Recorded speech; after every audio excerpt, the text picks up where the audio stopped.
Good afternoon, everyone. 3 magnitude 7.5 earthquakes within minutes, South Sandwich Islands. Interzone, South Atlantic anomaly. Magnetic interaction of the gas giants. And a less active sun stepping into this grand solar minimum. You're going to expect more earthquakes, mud volcanoes, landslides, and infrastructure breakdowns. So this is why people should be concerned about earthquakes in the eastern United States. New Madrid Fault Zone, shock wave heading out all directions, right through the natural gas and oil pipelines, fiber optic cables, electrical conduit, bridges, railroads, and highways. Hearing about supply chain disruptions lately in the news? Predictive Programming.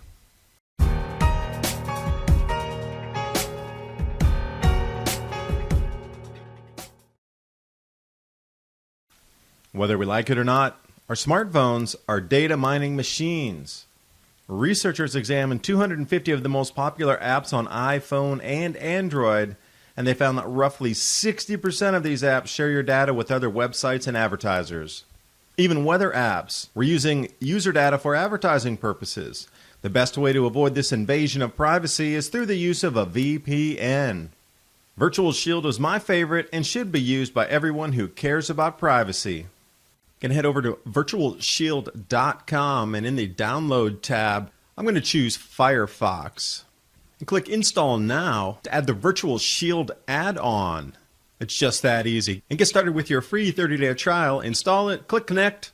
You'll see the shield turn from red to green, and you'll see how from my initial service provider I was able to even change my IP. Virtual Shield Network protected. If you're looking for a way to protect your data from advertisers and corporations, you'll love Virtual Shield. Get 50% off Virtual Shield for the next 24 hours by going to virtualshield.com/adapt2030 or click the link in the description box below. And now on with the video. I'm going to start you right down here, South Georgia and the South Sandwich Islands. Right where those contours would look like a dragon maybe crashed into the earth from space, slammed in and split South America and the Antarctic Peninsula and came to rest right there. You can see the snout. That's the South Sandwich Islands. Sparsely inhabited by humans, but one of the best places on the planet to still view wildlife. But as of late, 3 7.5 magnitude earthquakes within minutes, August 12th. And leading up to that, there were also multiple 5.9, 6.0 quakes. And this kind of activity is very unusual.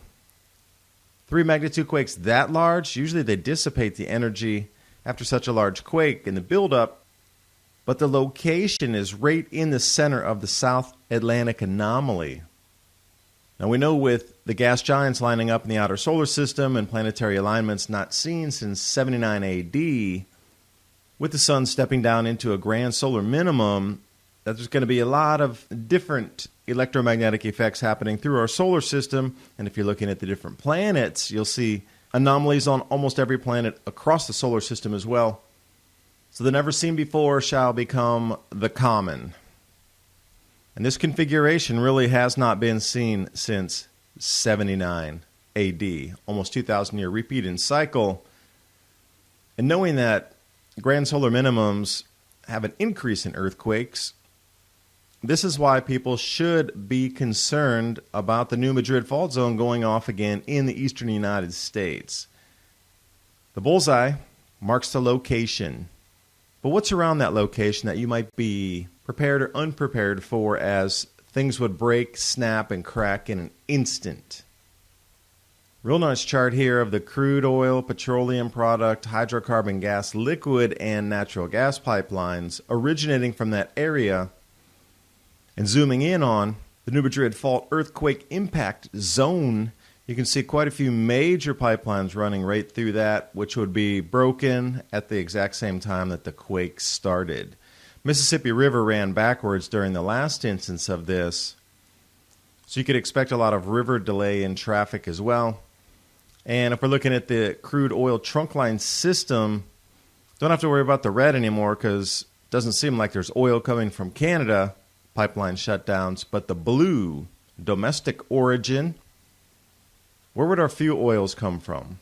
If the pipelines are ruptured and the roads are fractured, how long do you think it would take to repair that so you could get fuels delivered into your local stations? You could run through the scenarios there. Oh, and include food to the supermarket as well. Now, taking a glimpse back to the 1811-1812 New Madrid quake, 7.5 to 7.9. Just like we're seeing in the Sandwich Islands, multiple quakes, but this one was dispersed over December, January, and February. First one, December 16th, 1811, and it was followed right away by a 7.4 aftershock. But then, things calmed down for a little over a month, and then a 7.0 to 8.0 earthquake hit January 23rd. By that point, I'm sure people were a little freaked out because they didn't understand seismology as we do today with the aftershocks. And then the strongest quake of them all, February 7th, came rocking in at about an 8.6. And this is where those stories of church bells ringing up in Boston, it was this quake that set it off, not the December or January quake. But even back in the early 1800s, they talk about the damage to the roads and the way riverboats were affected. As the river backed up, and I'm talking about the Mississippi River, and then all estuaries and tributaries as well started backing up, and there were collapses of riverbanks, making new dams and blocking off some waterways, creating islands in other parts, and it was tumultuous even in the 1800s with limited infrastructure. So imagine what would happen today. And then there's another fault zone to the northeast of that called the Wabash Valley that's not well known. The period between quakes, unknown as well, but it seems to go off at the same time with the New Madrid. But the questions to be asked, does it go off independently in this seismic zone? And the red dots are from 1974 to 2002 with a magnitude 2.5 and greater. And you can see how they stack up, clearly visible where the fault zone's running to the northeast from Memphis. The reason I talked about the Wabash Valley, independent of the New Madrid fault zone, is there's a hotspot track cuts across that area with another fault zone up around Pennsylvania into New York. But we're talking long periods since the 1600s before any of these have had major quakes. But with this grand solar minimum cycle repeating, you would expect an enormous amount of quakes in diverse places waking up. So back to the New Madrid fault zone, red on the map. Largest of the quakes are obviously the densest that you see the brick color solid there. So where are most of the quakes occurring? Purple over there at New York is the other fault zone just referenced in the last map. 3 areas across the U.S. Now, during a grand solar minimum, these are going to begin awakening again. So perhaps this is the reason that all the supply chain disruptions are already programmed into the news feeds.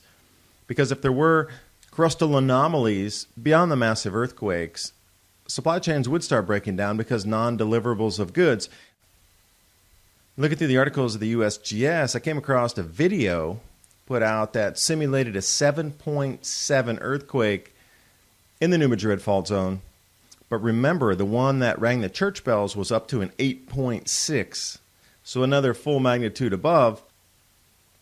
But the shockwave within the first 3 minutes comes out in this direction, right toward Little Rock.